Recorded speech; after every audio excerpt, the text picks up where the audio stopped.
Welcome learner in our science class for 5th standard. Learner, in this video we will mainly learn about food chain and food web. And learner, all of you know that living beings need food to live and grow. And can you tell me from where food comes? Yes, food comes from plants and animals. Okay, let me tell you more about the food. And plants are only the living beings which prepare their own food. And they use the sunlight and carbon dioxide from air and water from soil to make their food. And this process is known as photosynthesis. And now you know that plants make their own food.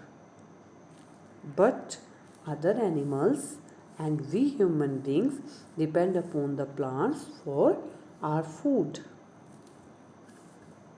Now see a giraffe. A giraffe eat only the plants, and animals which eat only the plants are called herbivores. And the animals like lion, tigers feed on other animals. And the such animals who eat the other animals are called carnivores. So you have seen plants make their own food and the other animals eat plants and some other animals eat those animals who eat the plants. So all the animals depend upon the plants for their food, and this is also called a food chain, and it always starts from the plants only.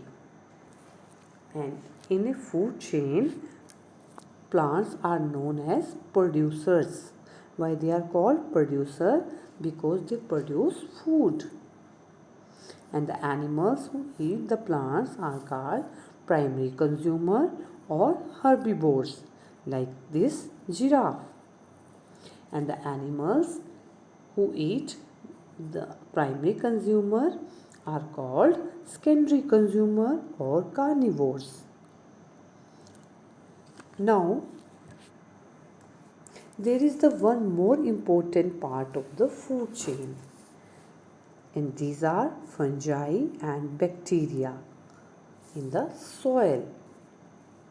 When the animal dies, these fungi and bacteria in soil decompose their dead bodies, and these dead bodies become nutrients, and these nutrients again used by the plants to make food.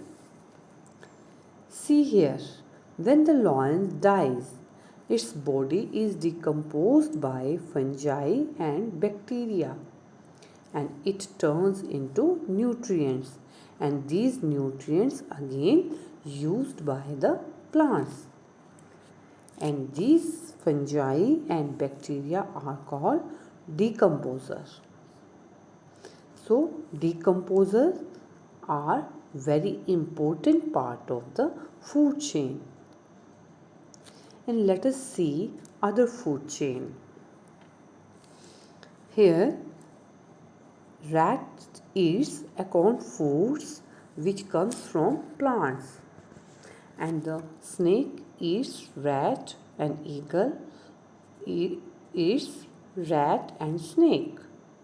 And when eagle gets died, its body get decomposed, and the plant use its body the decomposed nutrient to produce the food. So this make a complete food chain. Then how we can define a food chain? Food chain is a process who eats whom. And in a food chain, energy is transferred in the form of food from one level to another. So, in this food chain that we see is a very simple food chain, and here there is only one producer, one primary consumer, one secondary consumer. That's why they are the simple food chain. But actually life is not so simple. And look at this picture.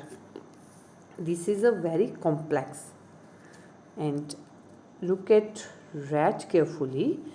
It can be eaten by cat also, or maybe eaten by snake. And the plants can be eaten by goat or rabbit. And these kind of interconnected food chain are called food web. So what is the food web? Food web is a interconnected food chain, as they are interconnected like a spider web. So now you know a lot of about the food web and the food chain.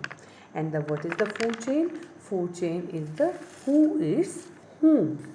And food web is made up of many different food chain. So do you know why do we need food? We know that we need food to get energy, and this energy is used by living beings for their growth, movement, or repair the damaged tissue. And now where this energy comes from? All the living beings get the energy from sun, and this energy is transferred to their body by the food that they eat. And sun gives the light energy which is used by the plant during the process of photosynthesis. And these plants are eaten by the primary consumers,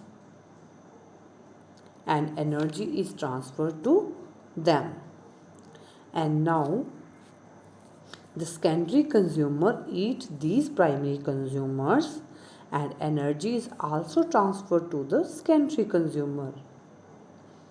So the energy is transferred from producer to primary consumer and then to the secondary consumer. Actually, the 90% energy is lost from producer to the primary consumer and from primary consumer to the secondary consumer. Look at this pyramid. It is called energy pyramid, and this shows that energy available become lesser and lesser as we move on the top of food chain, and only the 10% energy is transferred from one level to the another. So learner, our environment has such food chain and food web functioning that help in the transfer of energy. In our environment, there are so many food chain and food web present in the different habitats. And in the different habitat, through these food chains or food web, energy is transferred from one level to the another. So learner, remember that next time when you eat something, remember you too are being a part of some food chain. So this is all about today. Thank you. Have a nice day.